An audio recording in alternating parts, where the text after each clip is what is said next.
How do you react when everything you thought you knew is flipped on its head?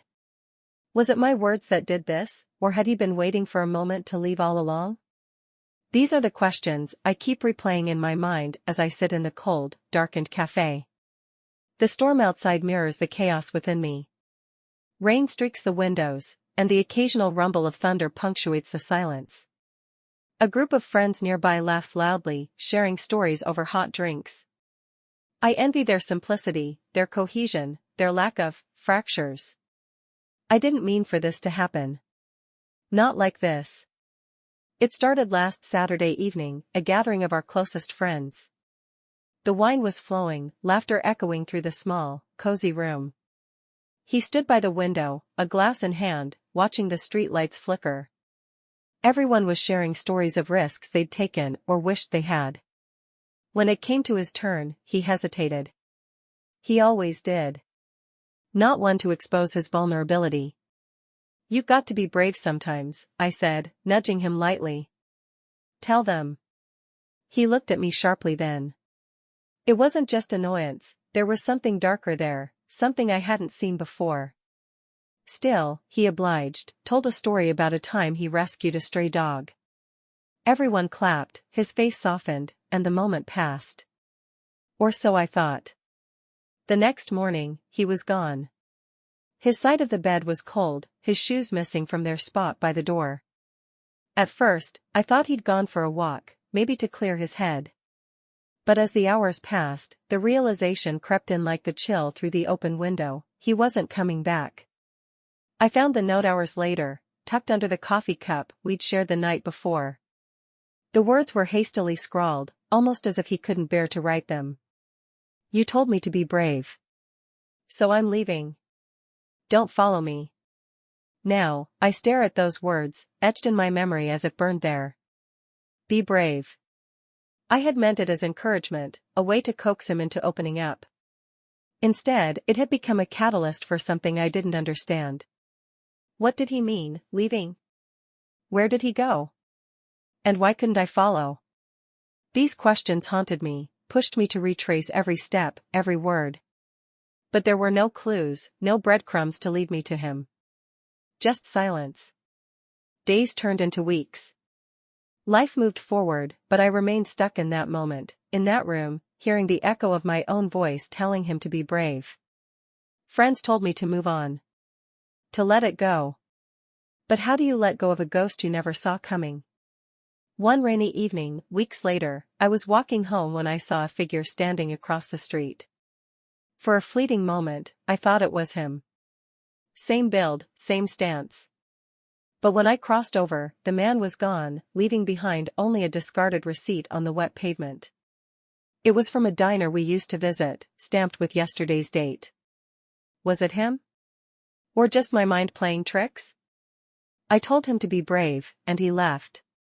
But maybe bravery is what I need now, to find him, to confront the questions he left behind, and to face the answers I may not be ready to hear. And so, with the rain as my witness, I made a choice. I would follow the ghost. Wherever it led. The diner was a relic of another time, a place with faded leather booths and a jukebox that hadn't worked in years. We used to come here on quiet Sundays, drinking endless refills of bad coffee and sharing fries. The memory of those days clawed at me as I pushed open the heavy door, the little bell above it jangling weakly. Inside, the air smelled of burnt toast and old grease. A few scattered patrons sat hunched over their meals, lost in their own worlds. The waitress behind the counter looked up with tired eyes. I forced a smile. "Hi," I said, my voice barely above a whisper. Did you see someone here yesterday? Tall, dark hair, wearing a navy jacket?" She squinted, chewing her gum thoughtfully. "Could be," she said after a pause. "We get a lot of people, honey." "You sure he was here?"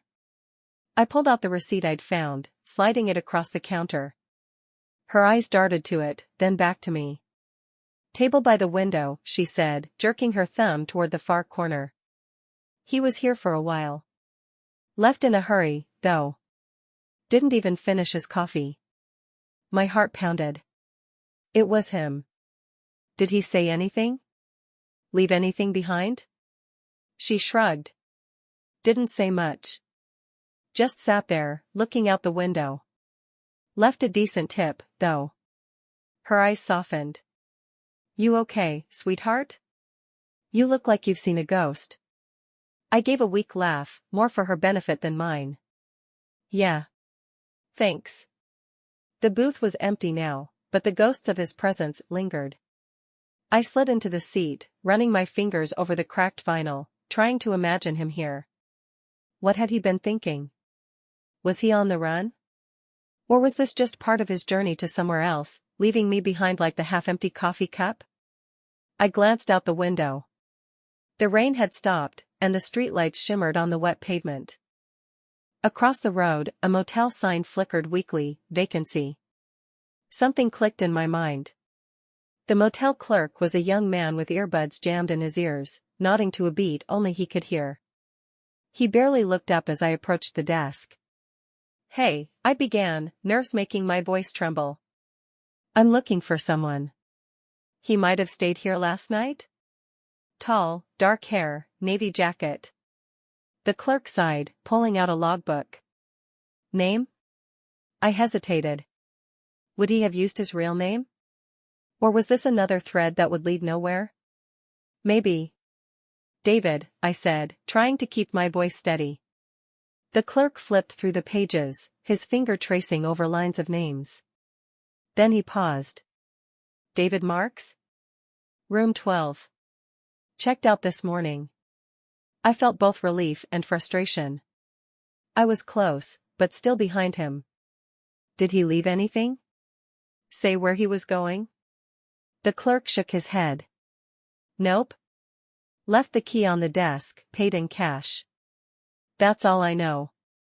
I nodded, my hope dwindling again. But as I turned to leave, something caught my eye, a slip of paper pinned to the bulletin board by the door. It was a note, written in familiar handwriting. Stop chasing ghosts, Ellie. I froze, the air sucked from my lungs. He knew I'd come looking. But how? Was he watching me now? The weight of the note bore down on me as I left the motel, clutching it in my trembling hands. The message wasn't just a warning, it was a challenge. He thought I wouldn't follow. That I couldn't. But he was wrong. I stepped out into the night, the cold air biting my skin. The questions burned brighter now. Why was he running? What was he afraid of? And why did he think he needed to protect me by leaving? My heart raced as I made a decision.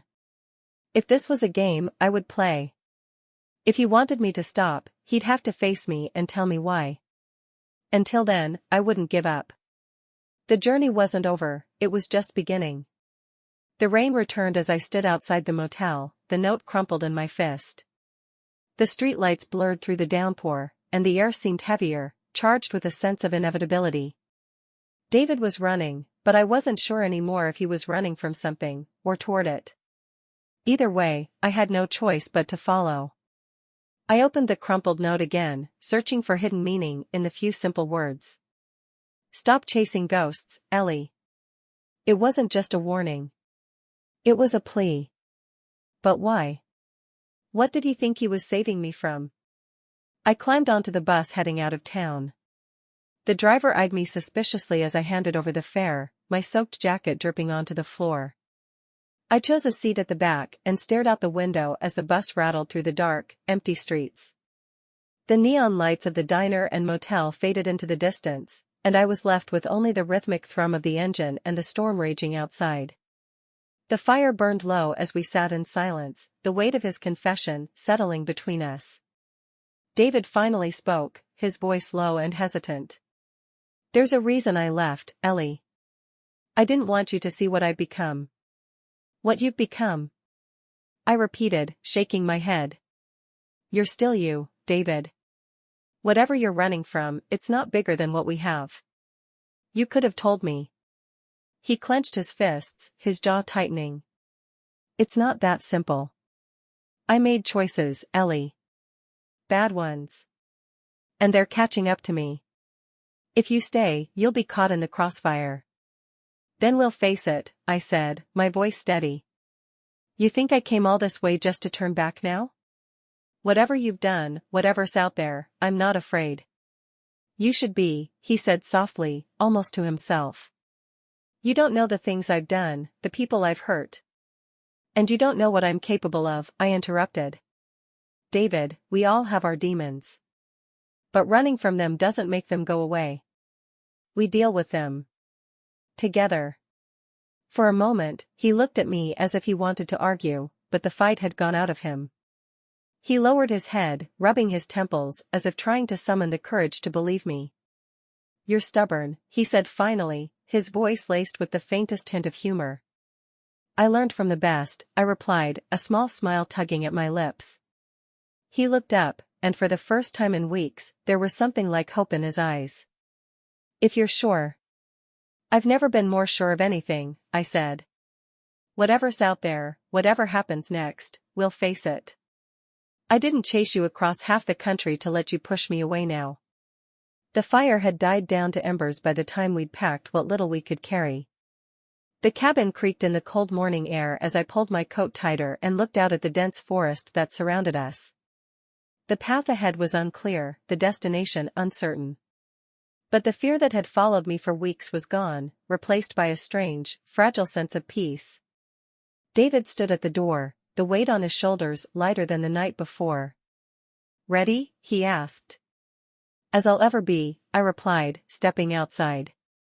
We didn't say much as we made our way through the woods. The silence wasn't empty, it was filled with unspoken promises, shared determination. Whatever lay ahead, it didn't matter. For the first time in weeks, we were together. And that was enough. The trail led to a small town an hour away. I'd overheard the motel clerk on the phone earlier, chatting about a guy who asked for directions to the train station. I gambled on that scrap of information and arrived at a depot that seemed forgotten by time. A single bulb flickered above the ticket counter, and the smell of wet concrete filled the air.